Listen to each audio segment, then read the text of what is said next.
Good afternoon, everyone. May we make a start, please?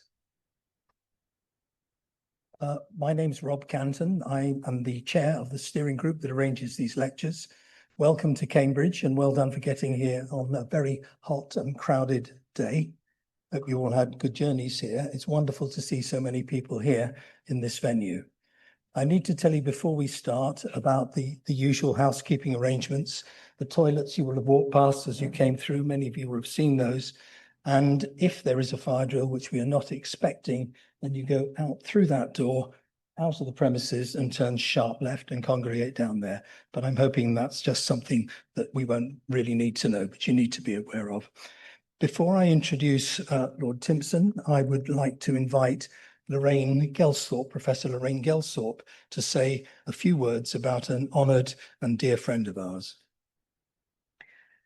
Thank you, Rob. So the steering group for the McWilliams Annual Memorial Lecture want to include a tribute to Brenda McWilliams, whose very sudden and recent death is still very raw for many in the audience today, as well as with her family. So this lecture series, of course, owes everything to Brenda. It was her idea in the first place, and she inspired Mike Nellis and then other members of the committee to develop and keep the series of lectures going.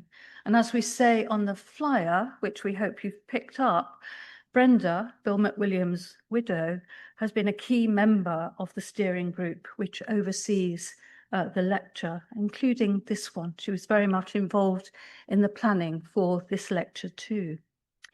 So Brenda started life in Norfolk, the daughter of a farmer. She studied maths at Bedford College in London and was awarded a first-class degree at the time when maths was very much seen as something which men did.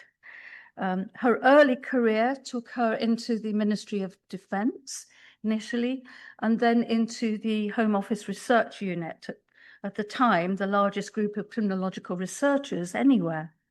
She was transferred to Manchester, where she began to employ her exceptional skills as a mathematician, statistician in the Probation Unit, which was part of the Home Office Research Unit at the time.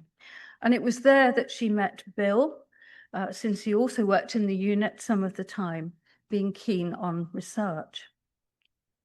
They married and moved to Nottinghamshire, where Bill was a senior probation officer. And then they moved on to Sheffield, where Bill became research officer for South Yorkshire Probation Service. For a number of years, Brenda was busy looking after the two children they had by now, John and Carl, but maintained a strong interest in probation research especially. Professor Sir Anthony Bottoms was working in Sheffield University at this time and was awarded a major research grant from the Department of Health and Social Security, as it was known at the time. The award of the Wolfson Chair in Criminology in Cambridge followed, and he invited Bill McWilliams to join him in Cambridge to conduct a major research project on intermediate treatment.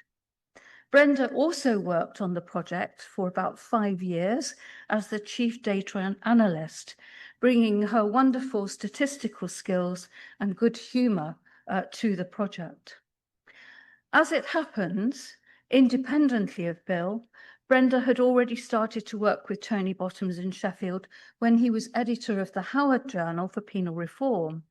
This came about by chance, the Bottoms and McWilliams families living close together, and it was in the course of a casual conversation in Bill and Brenda's home about the non-treatment paradigm, so critical in the development of probation thinking, that Brenda offered to help Tony with the often arduous task of being editor of the journal.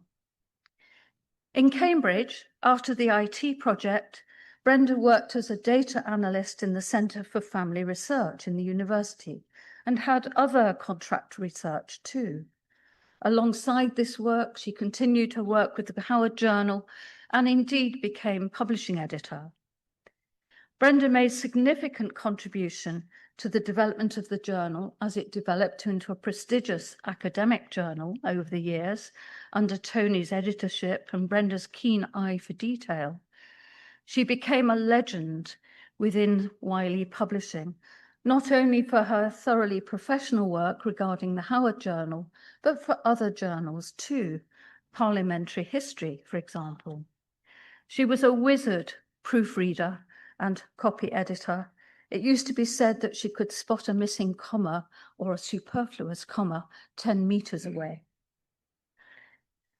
Brenda never had major personal academic ambitions, but she made major contributions in other ways, supporting researchers, editors, sharing her wonderful skills as a data analyst. Within the steering group, we will miss her spark, her humor, her perceptive questioning of ideas, her practical know-how, her enthusiasm for the lecture series, and for all things to do with probation. Brenda also had a wonderful gift of friendship, and many here today will know her precisely for this. Once met, she would record details of one's life and never forget these details, personal tragedies, bereavements, birthdays, and so on. Her Christmas card list was legendary. So the lecture series continues in tribute to Bill, of course, but now, if I may, in tribute to Brenda as well. Thank you.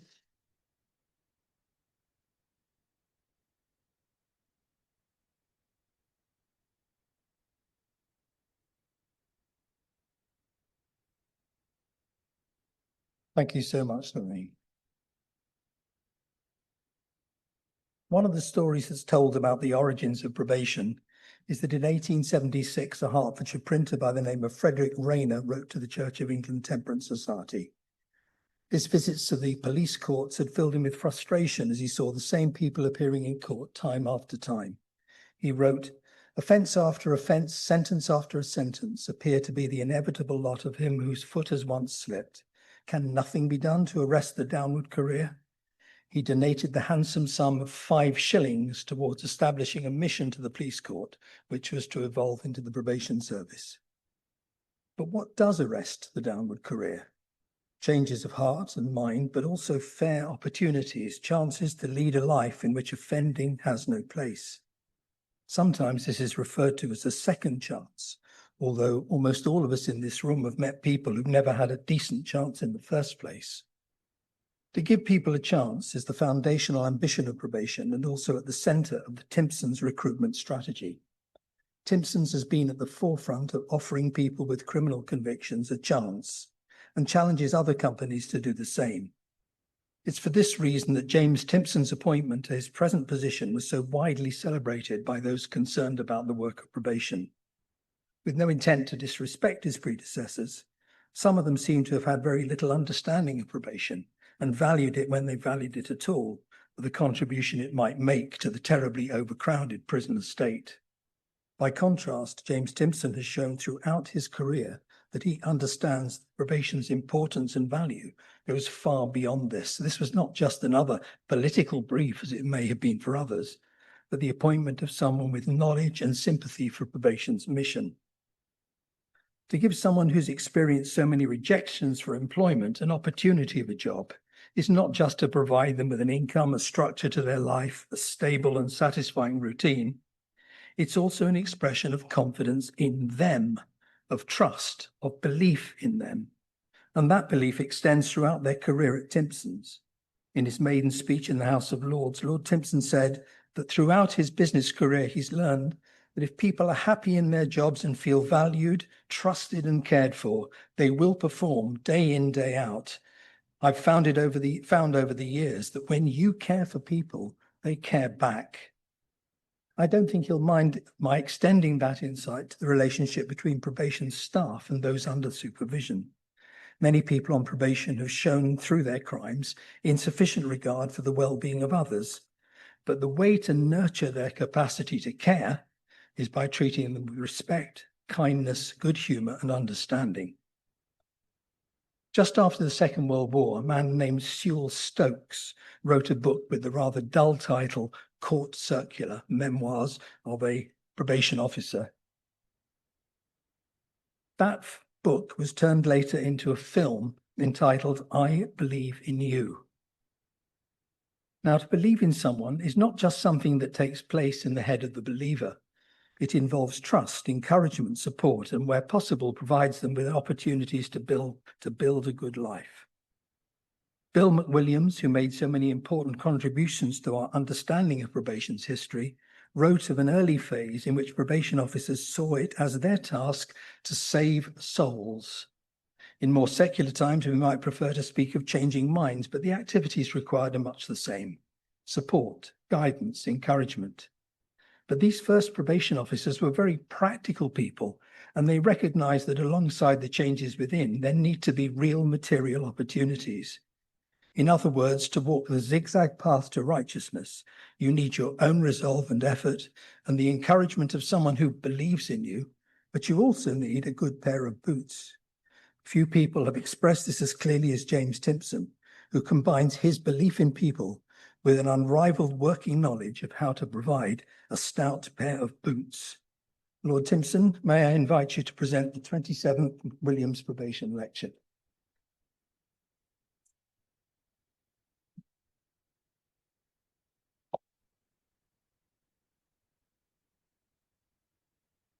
Good afternoon, everyone. It's a real pleasure to be here today. And I want to start by thanking everyone who's worked really hard to bring us together like this, and not least the world-leading Institute of Criminology at the University of Cambridge.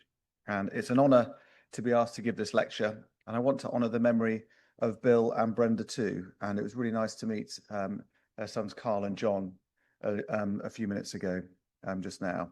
What's clear, he had a very long and prestigious career, and I also know that Brenda did too, as Bill did as a probation officer, researcher and writer. And his legacy is foundational for how we conceptualize probation as a practice rooted in relationships, ethics and evidence. He embodied the principles of a modern probation service, one that is both practical and humane. Not one to pull his punches. I understand Bill liked to tell it as it is. I like to do the same. So I very much hope we can channel some of his spirit into our discussions here today. I also want to acknowledge the work of Alison Liebling, who's here, Ben, I don't know whether Ben Crew's here, I haven't got my glasses on now, Fergus McNeil, and many others who are deepening our understanding of the evidence in the justice space. And let me take a moment to recognise the master's degree in applied criminology that the Institute has developed with the Prison and Probation Service, which I know is only made possible because of the contributions of renowned academics like these. The course is having a big impact, not just on the practice of HMPPS, but also the thought leadership in criminology in our country more broadly. And I'm also pleased and proud to say that it was recently completed by Darren, who's sitting in front of you, who runs the Timpson Foundation, through which my family's business, the Timpson Group, has employed many ex-offenders. Darren is pioneering strategies to get more people like him into work, and I know that what he learned on the master's programme is going to help him have even further reach. I want to thank everyone involved with the course, many of whom have influenced me personally and continue to shape my thinking as a minister. One day, if I'm really honest, I'd like to apply and do the course myself.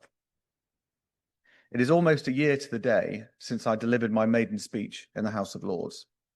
I'll be honest, it was pretty daunting. Not because so many of the political heroes sat on the famous red benches, but because of the scale of the challenges in our justice system. 12 months ago, they were vast, and in many ways, they remain so. Yet, as this government makes its first anniversary of taking office, I can honestly say that as I stand here today, I am not daunted, but I'm inspired. Inspired by the people I've met in the role, many of whom are in this room, and confident that we can meet the many challenges in the justice system head on. The title of my lecture today is Probation's Crucial Role in an Evolving Criminal Justice System. It's probably not as interesting as the title of the book that you mentioned earlier on, but hopefully the content will be very interesting like the book. I want to argue plainly that meaningful reform of the system simply isn't possible without probation at its heart. But I'm also very much aware that the probation service has, too often, been seen as prison's poorer cousin. That must change. The roots of probation in England and Wales are instructive about why this might be the case. Emerging from the faith-based charitable efforts of the Church's teetotal temperance movement in the late 19th century, the first probation practitioners were not paid, but volunteers. They gave up their time to help offenders give up the drink that often drove their offending. You might say they were the pioneers of the intensive supervision model. In 1907, the Probation Act put these efforts onto a statutory footing, famously charging probation officers to advise, assist, and befriend offenders. Over time, of course, the probation service's remit has professionalized and expanded. Today, we speak of access, protect, and change, reflecting both the risk management duty of the modern service and the enduring mission of those first church volunteers and early probation officers. At its core, probation today remains concerned with supporting people to change their lives. It recognizes that punishment alone cannot deliver public safety or sound justice. What the early reformers may not have fully grasped, but decades of criminological research has since made clear, is the role of social exclusion in shaping offender trajectories. While the temperance movement focused on alcohol as a singular moral failing, we now understand that addictions of various types, poor mental health, homelessness, and structural disadvantages are all criminogenic factors. They do not merely correlate with offending, they constrain social participation and limit opportunities, which increases the likelihood of individuals coming into contact with the criminal justice system. Addressing these root causes is therefore not only a moral imperative, but the best way to reduce reoffending. For many offenders, the journey to social reintegration begins in custody, where structured treatment and training can address addiction, mental health needs, and skills deficits. Yet the sustainability of that progress depends fundamentally on what happens after they're released. Probation's role is not merely supervisory in a legal sense, it is facilitative. It connects people to the right services and supports assistance by fostering social inclusion. To put it simply, offenders will only ever stay on the right path if probation can continue to signpost the way when they are released. This is, above all, about human relationships, about the way we respond to those who challenge us, support us, and hold us to account. Principles that are rooted in criminology, psychology, and frankly, basic human nature. As I've said, we know that lasting change doesn't come from punishment alone. It comes from someone saying, "You can do better, and I'll help you do it." That's the essence of probation, holding people to account, but also guiding, listening, and walking alongside them as they try to change. Probation's remit also extends beyond supervision of offenders on release from prison, something that I think is often missed, even by some of our colleagues working in the system today. Probation is a community-based service, working with the judiciary to manage and support a wide range of offenders who have never been to prison, but still require the right support to get them on the path back to successful lives. Probation also has a statutory role in supporting victims of crime, including through the Victim Contact Scheme, which makes sure victims are kept up to date about changes in the circumstances of their case, represents their views and decisions about license conditions, and prepares them for parole hearings. So much of this work is unseen, but nonetheless crucial within the modern approach to justice. So, far from being prison's poor relation, probation is its partner. They are two sides of the same coin. Both probation and prison are essential and equal. Both must function well if we're to have a justice system that works, for victims, for the public, and for offenders. In truth, The entire criminal justice machine simply cannot operate without probation. And I didn't take on this role to tinker around the edges or just fix one part of that machine. This government is a reforming government, determined to make changes for the better from courts to custody to the community. And I'm a reformer too. After watching from the sidelines for so many years, I want to use my time in this role to make the whole system work better. As Minister for Prisons and Probation and Reducing Reoffending, that's the remit I was given, and I'm determined to deliver. In fact, I managed to get the Reducing Reoffending bit into my job title. Small negotiation with number 10, but I got there. A crucial part of my role is to identify and champion good practice, and then find ways to embed and scale it up wherever possible. As many of you know, I've always believed in a boots-on-the-ground approach. It served me well in business, and it's an approach I'm taking here too.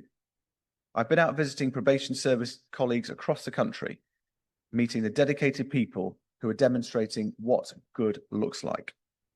Under enormous pressure, they're doing skilled, life-changing work.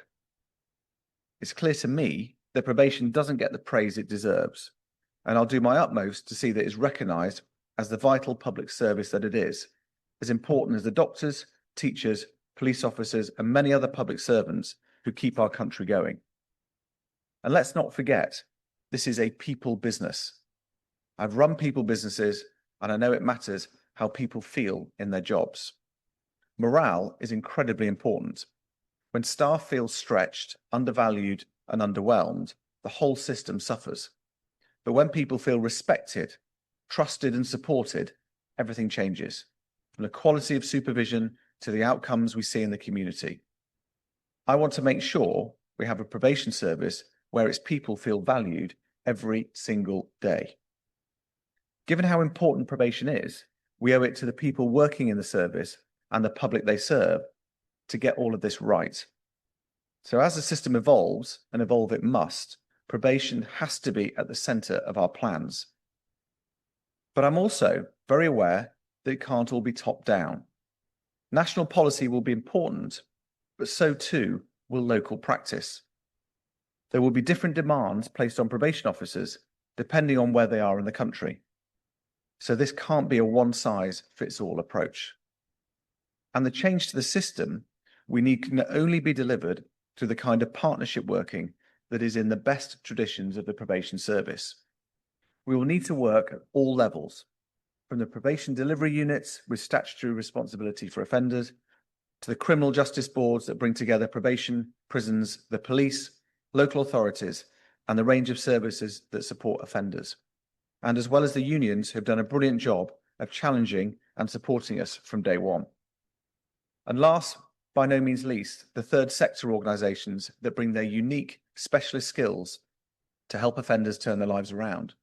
Local charities to Cambridge like Winter Comfort, which support those at risk of homelessness, and the Edge Cafe, a social enterprise run for people in recovery from addiction. We need all these different parts of the system working hand in glove if we're going to rise to the challenges we face in the criminal justice system at the moment. As I've said, they are vast. When this government entered office, the system was under extraordinary strain, and that didn't come as a surprise. It was something I'd seen from the outside for years, particularly in my role as chair of the Prison Reform Trust, but the extent of it was shocking. Prison capacity was approaching breaking point, and we were forced to take difficult short-term decisions, including releasing some offenders early to prevent the complete collapse of the system. Again, probation was central to making that policy work, putting in place plans to ensure that the offenders released had soft landings and not hard ones, so they had the best chance to keep on the straight and narrow. At the same time, we've embarked on the largest prison building programme since Victorian times, recognising the urgent need to expand prison capacity and to modernise the estate. But we must be absolutely clear that we cannot build our way out of this crisis alone. In fact, our projections show that by the spring of 2028, demand for prison places will outstrip supply by some 9,500 prisoners. Reform is, therefore, our only option. That is precisely why the Lord Chancellor commissioned an independent review of sentencing, led by the her highly respected predecessor, David Gork, and who was also one of my trustees at Prison Reform Trust. Its aim was to examine soberly how we use prison and probation and how we might do so more intelligently and effectively. And crucially, to ensure we have a system that is sustainable, not just now, but in the future. So no other government is left in a position where there are too many prisoners and too little space in our prisons to accommodate them. Among its most important recommendations was a call for much greater use of community sentences, supported through increased electronic tagging and the use of specialised courts, like the intensive supervision courts we're now piloting. These are not untested experiments, but draw on models from abroad which have demonstrated lower offending rates. The early anecdotal evidence from our trials suggests similar outcomes are possible here. And while these are critical steps forward, the fact remains that despite these reforms, there will still be more people in prison at the end of this Parliament than we had at the beginning. In other words, reform, even as bold as this, takes time. But let me stress again that none of these reforms can succeed unless the probation service succeeds too. Because as David Gork made clear in his review, probation is the vehicle for delivering them. Without a strong, well-resourced professional probation service, the proposals simply cannot be delivered. So the next question is, can probation rise to the challenge? And attempting to answer that question, I think it's important to be honest about the current state of affairs. Today, probation supervises around 240,000 people. That's several times the size of the prison population. And to put it into context, the whole population of Cambridge itself is some 150,000 people. This alone should tell us something about the true scale of probation and how pivotal it is in protecting the public. Yet in too many parts of the country, caseloads have become unmanageable. Indeed, the link between caseloads and the quality of operational practice was a theme that Bill McWilliams was identifying back in the 1960s. Where once a caseload of around 20 was typical, many probation officers today are handling closer to 35, sometimes more. Clearly, that is not sustainable. And it's something we're addressing with an ambitious programme of work to simplify processes for our staff. His Majesty's Inspectorate of Probation have laid this very, very crudely and very simply. And I want to thank Martin Jones and his team for their really important work. They hold us to account for the quality of service offered by probation, and they do it incredibly well. In some cases, the reality is stark, with multiple inspections uncovering serious shortcomings. The most recent annual report from HMIP makes for sobering reading. Of the PDUs inspected in the year to February 2025, 10 were rated as requires improvement and 14 as inadequate. And all three regions inspected, Kent, Surrey and Sussex, East of England and Yorkshire and Humber, were found to require improvement overall. The reasons are clear and deeply familiar to anybody working in the service. First, there is simply not enough staff.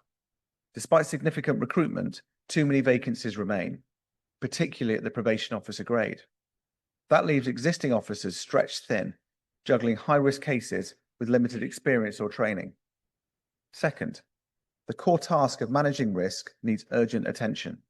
Too often, the work to assess and manage harm falls short of what's needed to protect victims and prevent further offences. Third, the quality of internal reviews after serious incidents has declined, meaning we're not learning quickly or thoroughly enough from cases where things have gone badly wrong. And fourth, while interventions aimed at supporting women are available, they aren't reaching enough people. We need to be more consistent in making sure this support is available for those who really need it. Though it's not all that bad news everywhere. Conversely, inspectors also found some excellent work in supporting victims of the most serious crimes. In every region, victim services were rated as outstanding, a testament to the dedication and professionalism of those teams. However you look at it, these findings are concerning, but the vast majority are not reflections of practitioner quality, but systematic constraint. We know where many of the issues find their origins. Over the last few decades, real terms funding for probation has not kept pace with the demands that have been put on it. Chris Grayling's part privatisation of probation in 2015 marked a particularly damaging period. The Transforming Rehabilitation Initiative brought with it performance-related payments for contractors. This meant hundreds of millions of pounds less were spent on probation than the then government had planned. Transformation happened, it just didn't remotely resemble what was intended. Instead of taking a gold star service and making it better, the changes limited probation's ability to do its job. That, in my view, was an unforgivable failure of public policy. And I haven't met a single person in the MOJ, HMPPS, or across the wider justice landscape who considers it a success. But let me again be clear that this is not a criticism of the probation service or its practitioners. Behind the numbers are dedicated people, probation officers spending more time wrestling with paperwork and clunky IT than working face-to-face with offenders, which is exactly what turns lives around. Despite the realities of their day-to-day work, so many probation staff continue to demonstrate what good looks like. I think, for example, of Stephen Brown, a community payback champion from Cardiff and the Vale of Glamorgan, who recently won Probation Champion of the Year award. Someone who embodies the commitment, creativity, and humanity that defines the best of probation. And I've been fortunate to meet a colleague, for example, Humphrey, who the first senior probation officer I met. The second time I met him was when he was getting an award from the King at Buckingham Palace. The truth is, no one signs up as a probation officer expecting to spend most of their time sitting behind a laptop. They join because they want to make a difference. And as policymakers, we need to enable them to do exactly that. Reform of the system will be impossible if we don't. We don't only need to make probation more efficient, we need to restore its purpose, refocusing on what matters most. Meaningful, evidence-based, face-to-face work that changes behaviour and reduces reoffending. That work is already underway. As the Lord Chancellor announced, we're reforming how probation works with newly released offenders. We're improving risk-based recall policies to ensure proportionality and fairness while still protecting the public. And we're both recruiting into and investing in the service. Over 1,000 trainee probation officers joined the service last year, and our target for this year is 1,300. We've also set aside up to 700 million, which is a 45% increase for probation, in additional funding for all probation services, including accommodation, tagging, more staff, and technology. But we must go further. Technology is already reshaping the landscape of the probation service, and it can, and it should, go further still. We're currently piloting digital risk assessment tools that we estimate will reduce assessment times by around 20%, freeing up valuable practitioner time for direct engagement. We're testing integrated case management platforms that pull all an offender's data into a single accessible record, improving continuity and coherence of supervision. And we're introducing voice transcription software that frees up officers to focus on conversations rather than note-taking. Technology really does have the potential to reshape probation itself, supporting officers to work more effectively, more relationally, and most importantly, more humanely. Because at the heart of the probation work, it always has to be the human connection. And it has the potential to free staff from bureaucracy, the excessive processes that can prevent them from using their professional judgment. On a practical level, tech can empower probation officers to do what they came in the job to do, to sit down with someone who may have nothing, no job, no home, no money, no support, but who still has worth in our society. To have a cup of tea with them, listen without judgment, and help them take that next step, whether that's phoning their mum, connecting with a support worker, or booking an appointment at the job centre. This work can't always be neatly planned. Probation officers are working in an imperfect system with imperfect people, each with their own tangled histories, challenges, and hopes. So flexibility isn't just a nice to have, it is essential for getting results. And I've seen the power of probation firsthand in my family's business. Hundreds of ex-offenders who have been taken on by the Timpson Foundation are now thriving. People who have moved from the margins of society to become not just valued employees, but neighbours, parents, and contributors to their communities. Their success reminds us what's possible when probation focuses on people, not processes. I know some of you, especially those who've spent your careers in this area, whether as probation officers or now in academia, might be instinctively skeptical when you hear talk of tech as a force for good in probation. Many of you will have seen firsthand how past waves of technology made the job feel less human, crowding out professional judgment, while filling in forms on Delius replaced face-to-face time in the appointment room.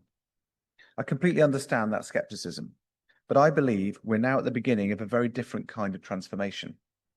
The technology of the past was mainly about equipment and systems, ensuring every officer had a computer, that all staff were working from the same database.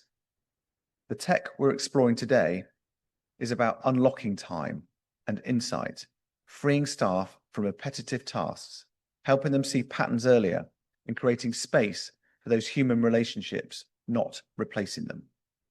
I'm sure the irony won't be lost on anyone here, that it might be technology, used wisely of course, that finally allows probation to reclaim its most human purpose and unlock the potential of our staff and the people they supervise. But in the end, and most importantly, we have to measure success by one thing: reducing reoffending. That means fewer victims, fewer lives wasted in a revolving door of crime.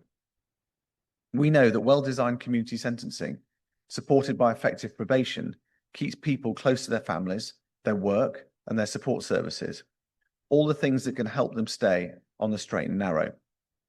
Our mission is to be bold, pragmatic, and relentlessly focused on what works.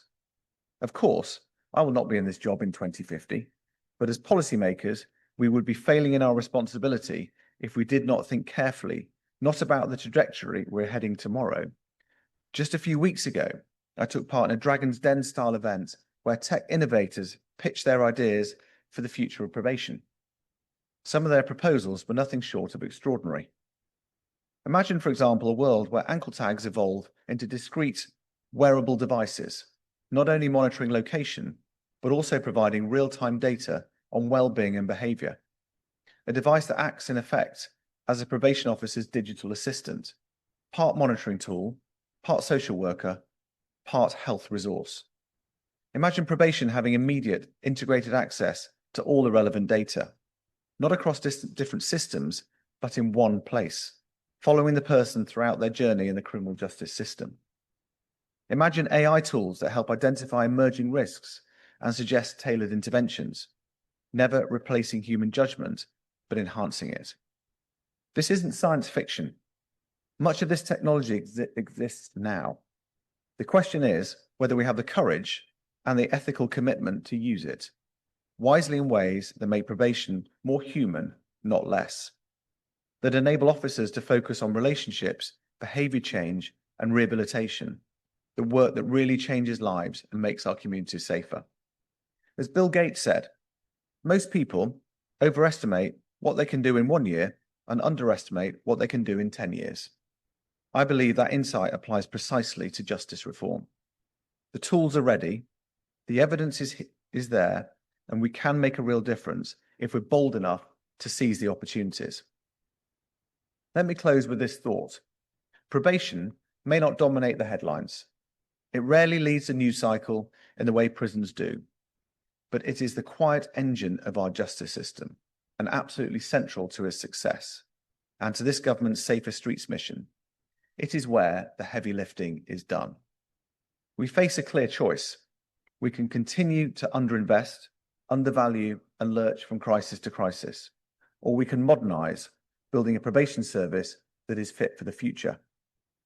A service that doesn't just manage risk, but actively reduces it, that genuinely delivers a justice system that doesn't just punish, but that protects the public by rehabilitating and rebuilding lives.